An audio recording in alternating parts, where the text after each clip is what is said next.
Thank you, Andrew. And we didn't miss very much. We're just talking about applications of reinforcement learning. So yeah, okay. So we have seen three applications by now, and there is another important example or application. Here is in medical treatment planning. So it's a similar setup. The goal is to learn a sequence of treatments based on the patient's reaction to the past treatments and patient's current state. Okay, when you give here action is that deciding what medicines to give, what treatment to give. Based on that action, patient responds, and it's very important that we take the right sequence of actions, treatments. Otherwise, it can be fatal, and many times the feedback can be delayed. That we'll see as a key characteristics of uh, RL. And another one is you already use so many times, I'm sure, this Google Siri, sorry, Apple Siri and Google Now and Cortana of Microsoft, I guess, and Alexa from Amazon. All these are actually trying make talk to you like you can talk to these softwares and they improve their performance as they have uh, as the conversation increases and try to understand what predict better and see that these days they're actually very convincing. All these are actually uses RL in improving their conversation.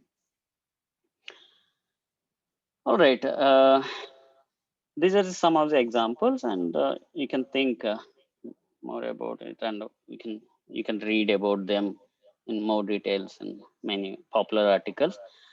Uh, what are the frameworks used? And we have a sequential decision making problem here, and the common frameworks are Markov decision processes. That is a basic problem modeling and modeling of this problem. And then we have partial observable Markov decision processes, POMDP, where this framework assumes that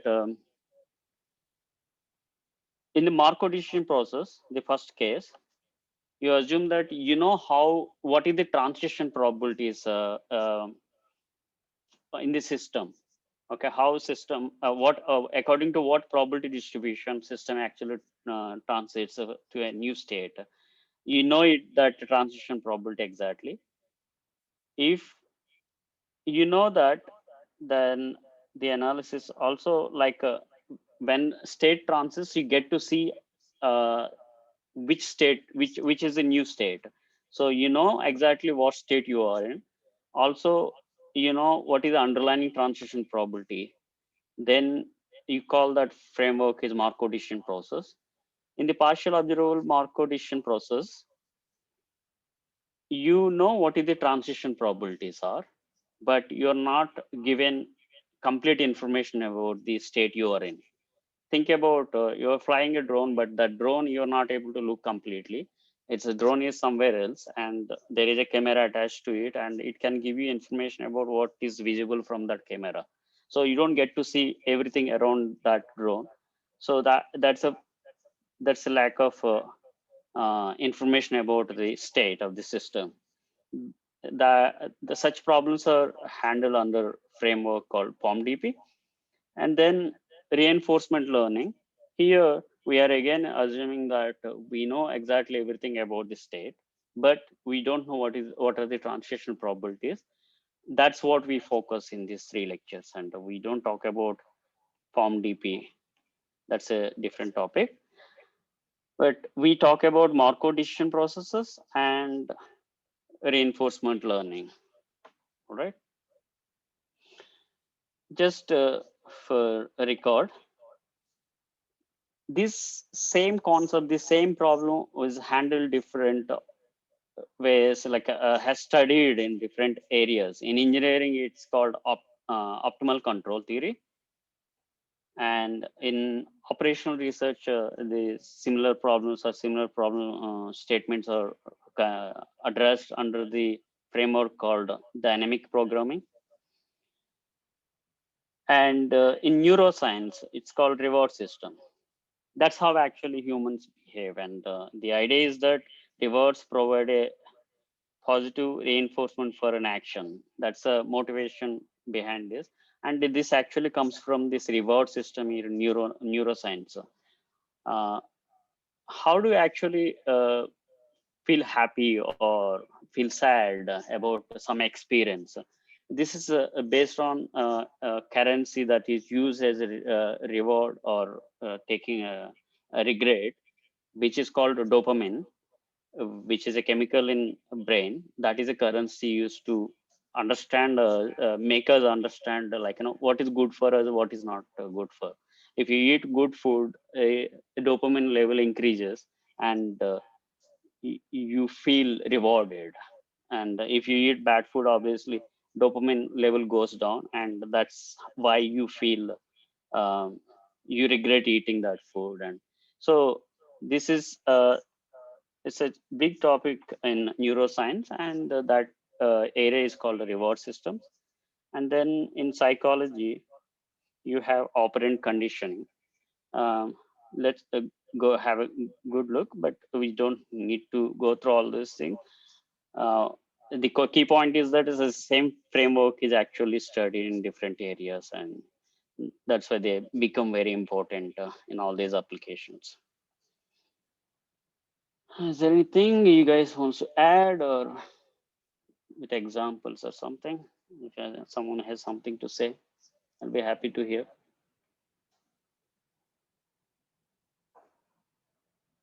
Okay, if nothing is there, let's look at key characteristics which separates uh, reinforcement learning setup or sequential decision making setup from the other techniques we have seen, particularly supervised learning methods. First key thing to note is that there is no supervisor or labels telling the agent what is the best action to take. No supervisor, no labels telling the agent what is the best to take. It's a big. Compare this with supervised learning methods, where all these practicals we have seen that every data set has a input and a corresponding labels. Training in training set we have this X and Y. It tells you like it gives you tells you how much, what is the error you're making by comparing with the true labels. There is no such thing here. And delayed feedback, as I mentioned earlier, the feedback after you take the action might not be immediate. It can take some time. uh, in robot, maybe if it falls, it learns immediately. If you're controlling a vehicle, uh, and it is a drone just in front of you, maybe you see what is happening immediately. But think about, you're controlling a vehicle which is on a moon, and what action you take actually takes around 2.5 seconds. This uh, radio signal takes around 2.5 seconds to come to earth in whole loop. So that is the delay you have. So your actions will not be reflected immediately to you. So one has to be very careful about what is the feedback we are getting, and what is the delay in it. And sequential decisions, this is again, you must have noticed already, there is a time involved here. Time is very crucial here, and what order you are executing is very important. Because you take action, this affects the environment or the whole system, and that indeed changes the reward, and that affects your next choice of action. It's a similar thing.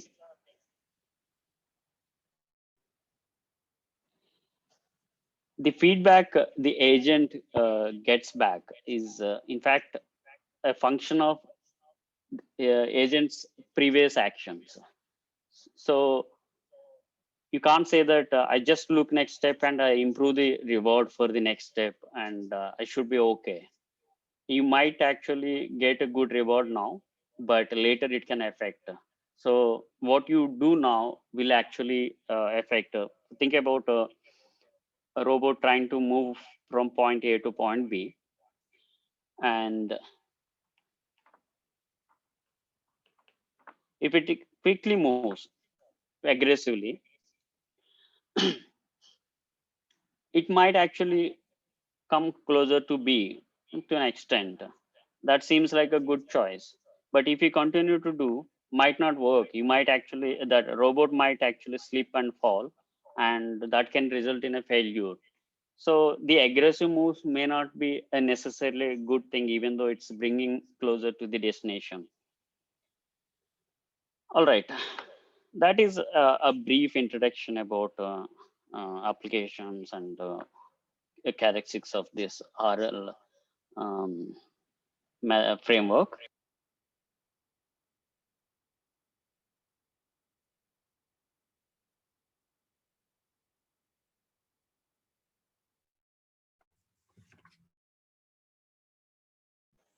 Can you hear me? Yes. Okay. For a moment, I think it was disconnected. Okay. Uh, Answer this question. Who, if answer me if it is no, are you familiar with the definition of Marco chain?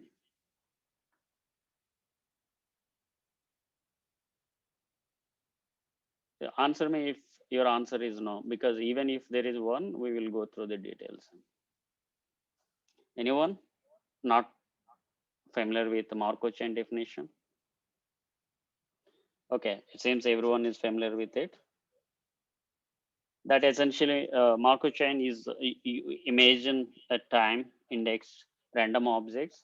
If you give what is the state, current state, a future should be independent of the past. That's a definition, and that is mathematically in probability theory is denoted as follows. And is there anyone not familiar with contraction mapping?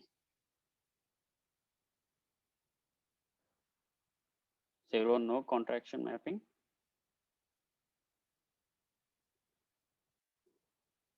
Okay, good.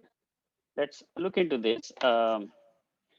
You have a metric space. Think about some Rn, okay, n dimension, because we might play with tensors, vectors, matrices, and tensors. So we let's take a general metric space which is complete. You can ignore that complete all these details later, but the idea is that there is a metric space which you can think of as a set of all the matrices, a set of all the tensors, and also you have a notion of distance between two matrices or two tensors. So that is the distance is captured by the d here. This is a that is a metric here we have, and we say that there is a functional which actually takes values from, oh, very bad, m to m. Okay, it takes a tensor and gives a tensor if it is m is a tensor space, and if it is vector space, it takes a vector and gives a vector. You have a such function or functional for that matter, and you say that it has a fixed point at m if f of m is identical to m. After applying m, it doesn't change. That's called fixed point. We see an example below, and we say that it's a f is a contraction mapping if there exists a gamma strictly less than 1, such that after applying f on both m and m prime, you take any m and m prime in this space and apply f to both the matrices, the distance before applying f and the distance after applying f should decrease at this scale. That's what it says. Gamma is strictly less than 1. If you notice, you know that gamma also always makes sure that the distance is reduced after applying functional. And if you have such behavior, then you say that this function or mapping f is a contraction mapping. The good thing about this contraction mapping, and this is very key a point in the analysis we use in reinforcement learning, is that it has a unique fixed point. We are not going to prove, but the proof is essentially, as we see in the example below, has a unique fixed point. What is the fixed point? A point which satisfies this property. There exists m star such that even after applying f, it doesn't change. Such point exists, and it is important in the analysis later. So, what is the advantage of this? Finding this fixed point actually easy, and we see that fixed point itself an optimizing point we are looking for certain rewards. That's why it's important to actually understand how this fixed point can be computed. You start from any point m naught and recursively apply it, take m naught and take m1 is equal to f of m naught. Just take input and take m2 is equal to f of m1, go on, and you can see that this sequence converges to m star, which is fixed point, which is exactly equal to f of m star. That's, in fact, you can use that proper this sequence to prove this theorem. Anyway, this is a small example to make it understand. This is the function we have, and this is 45 degrees curve. This is x, y is equal to x, and I'm taking x naught somewhere, and this is f of x. Okay, this is f of x, and I'm taking x naught here and map it to x1, and whatever distance is there, you draw a line here and see where it is, and again draw. This is sequence. You see that it's actually converging to the fixed point where you expect this line and the actual curve f of y are meeting. Okay, that's uh, that's a key idea. Like, this is how actually we do in once we figure out that the reward functions, which I clearly define later, satisfy contraction mapping property, then we use the same sequence, this kind of constructing a sequence to come to the optimal point. Are there any questions on this so far? No? Okay, I assume you understand everything. Now let's begin with the framework which is actually used in reinforcement learning. I'm going to actually define clearly what is Markov decision process. This is a very mathematical framework. Once you have this, okay, there is a question from Peter. He wants to know what is happening. Okay, let's clear this. That's a good thing. We should understand this properly. So I'm just, this is y is equal to x, that is a 45 degrees angle line, and this is f of x, the blue curve. Now what I'm saying is that I'm starting at an arbitrary point, that is 3 x naught, and then I apply function to that point, and I note what is that value. Some value has come. This is x1, and that I take as a input. Now I compute x2, which is actually f of x1. And I continue to do that. Now x2 is here. You see that it's slowly decreasing and converging to a point where this y is equal to x curve and the f of x actually meeting. Uh, and that's the point where f of x is x. That is a point where you have solution of that is, let's call it a x star. So this sequence actually converging to root 2. That is, you can see that just substitute here. What is f of x? We want f of x to be x. You want to solve this. So that is 1 by 2 x plus 2 by x is x. So 2x, and so you have x square is equal to 2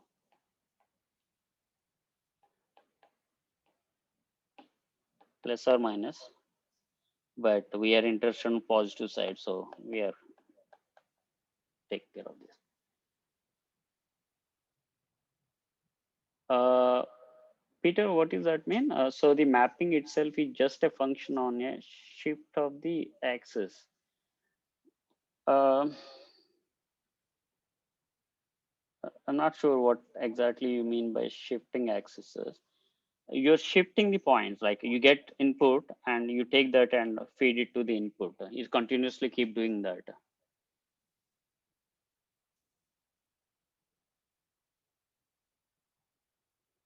It's a function which takes values from 1 to 3.5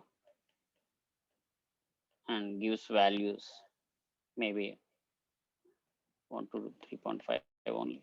Yeah. Is that clear? Yeah. The mapping is a function. Here, it's a function from the same space to the like m to m. Yeah, that's good. Okay, let's have a look at to understand what is MDP. Let's look at more rigorous example.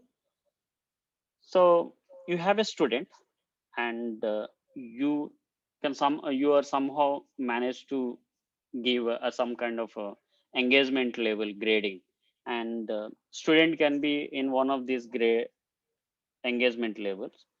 One being the student not engaged at all, and L being the highest engagement. Okay, maximally engaged, and student can be in any state. As a teacher, you want to take action, like whether to do nothing or stimulate, like motivate the student, explain better, or spend extra time, or give more input. Okay, such things to make the student more engaged. Okay, one of these two actions you have. This is, of course, you would like to do it if there are no consequences. What you want to do is that always stimulate, but stimulation comes with a cost, and we see how it actually how we can model a reward so that that is considered not without a cost. It requires resources to actually stimulate a student. So you want to come up with a strategy as the time goes, how what is the best way to invest your resources. So this x of t is a student captures students engagement level at time t. So if you stimulate or not stimulate at each time step, either it goes up or goes up by 1 or goes down. Suppose at time txt is 3, and xt plus 1 can be in one of these states, like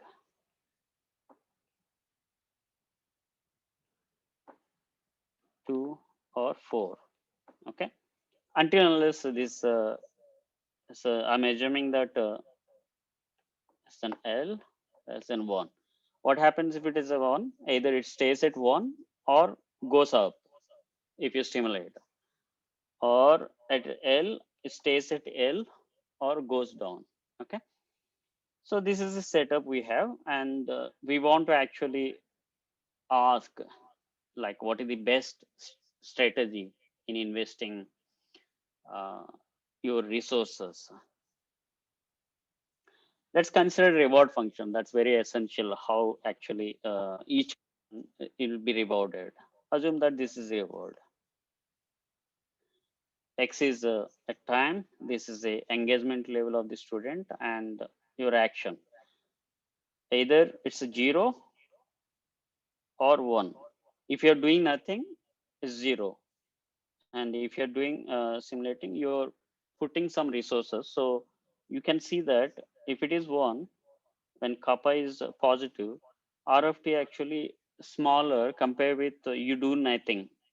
So you immediately gain a better reward if you don't do anything, but that might actually reduce the engagement level of the student later.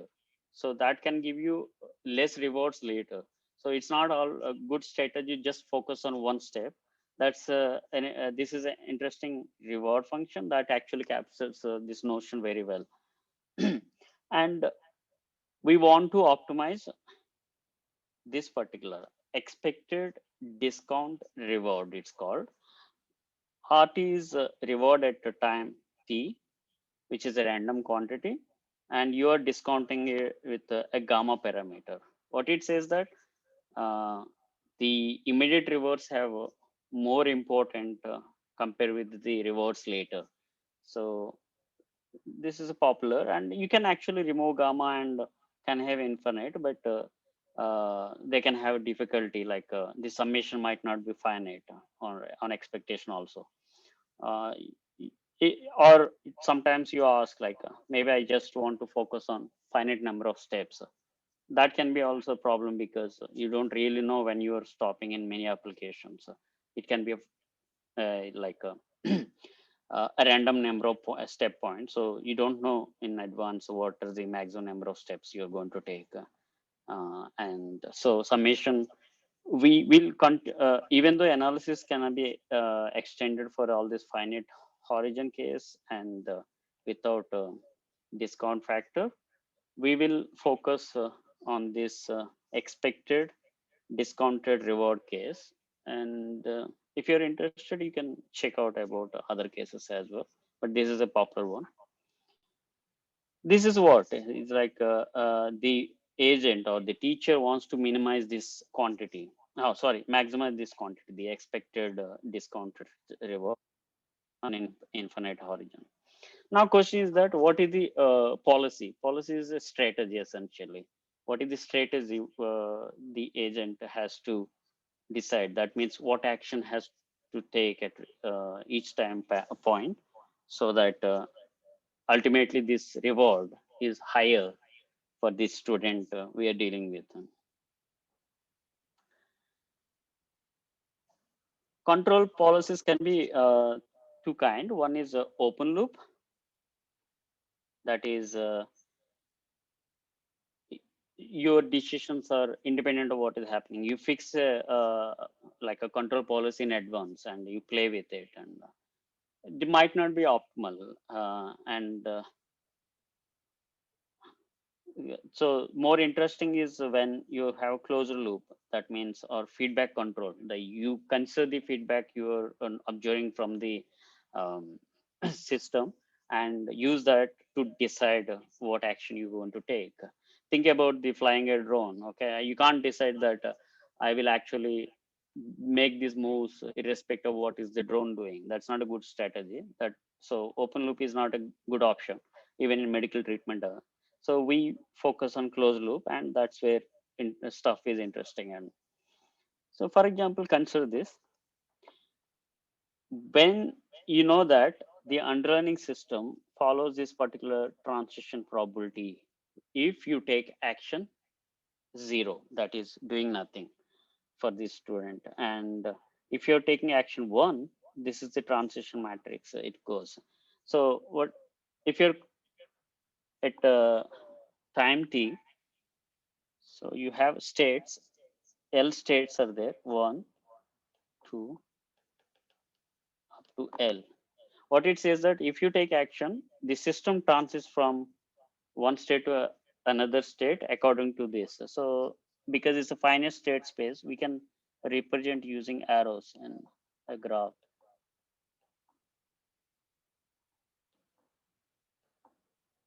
And let's ask what are the probabilities. Only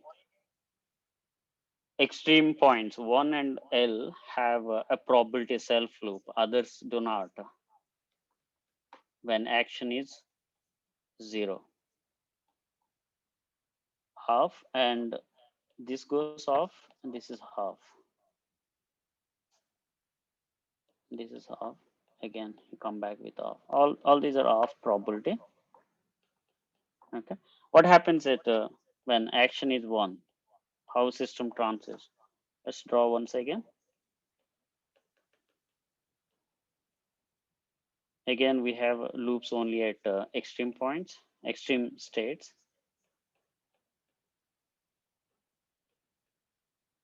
Now, if you observe these probabilities, it says that the self loop is 1 by 4.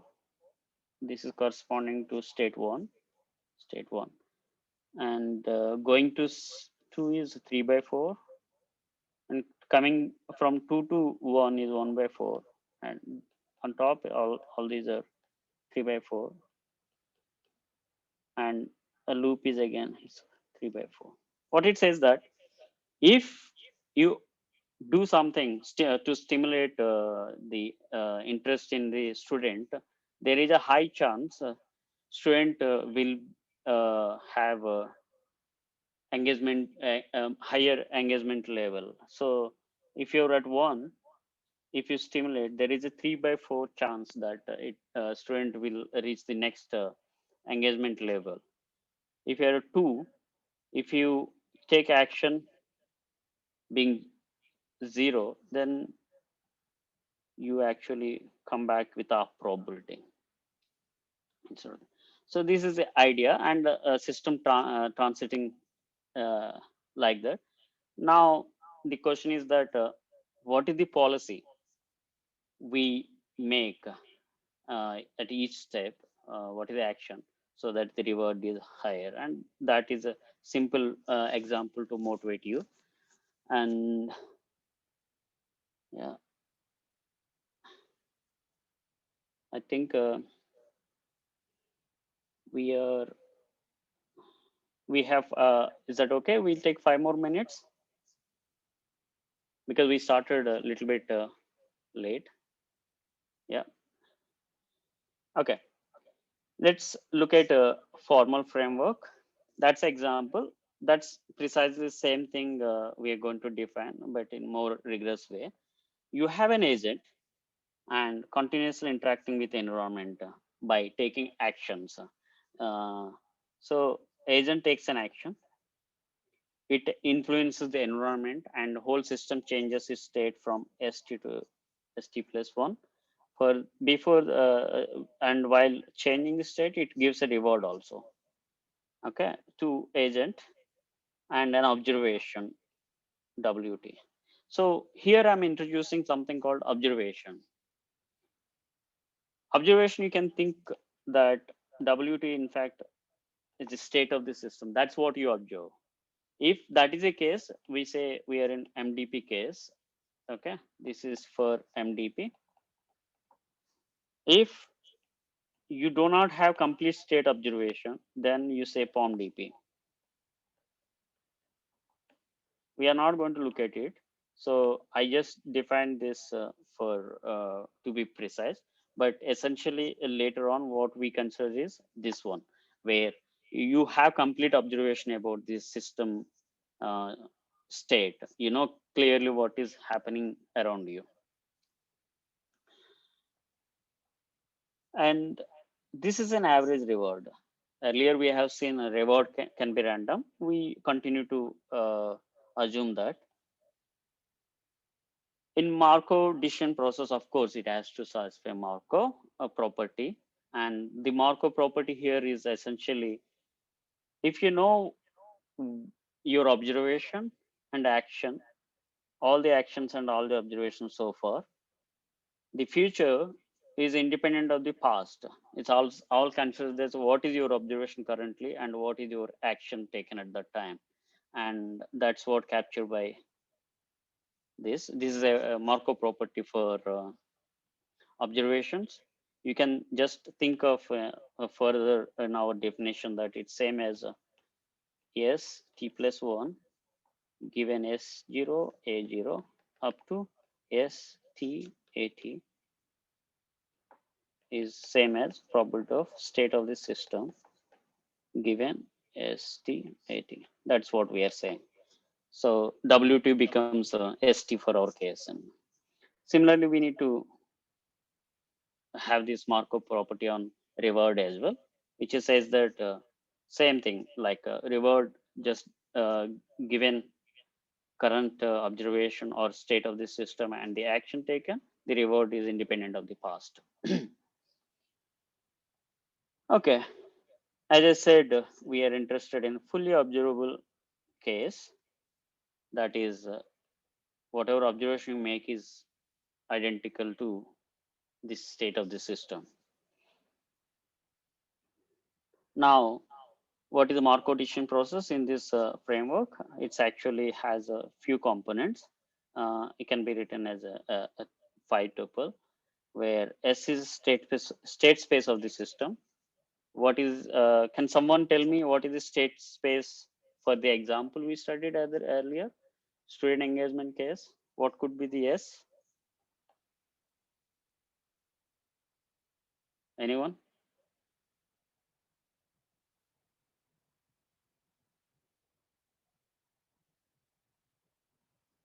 Yeah, that's correct, Ellen. So S is essentially 1, 2, up to L.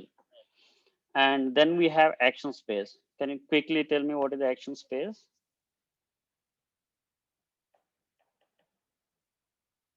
Yeah. So we also denoted them as 0 and 1.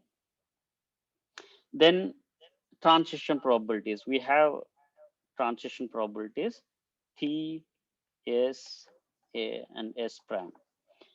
Given that you're in state S and you take an action A, what is the transition probability? It is essentially probability of reaching state S and being current state and action this one. So this is same as probability of 0 S prime by S for the example above. If A is equal to 0, otherwise we, sorry,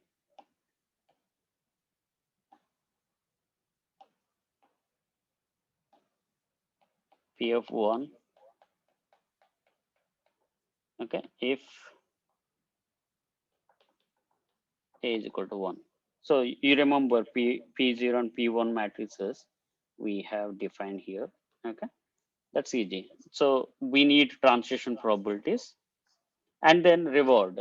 Again, it reward depends on current state and the action taken and the next state we have seen. And the key point to observe is that we are assuming they're bounded. There is a constant that is upper bounding all these things. And um, that's assumption just so that expected reward won't blow up. And you have a discount factor, which you have seen.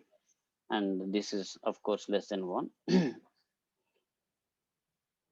Yeah, I think I will stop here and I will start from talking about the policies, which we haven't introduced. Formally, we've introduced those policies and get into more details. Then we talk about what is the goal of agent, then Bellman equations, and yeah, we will build on this. It's happy to stop here and take questions if you have anything. Thank you. I hope it's clear. I'm happy to take feedback. Thank you, guys. Thanks, everyone. Have a good evening. All right then. Benoit, are you still there?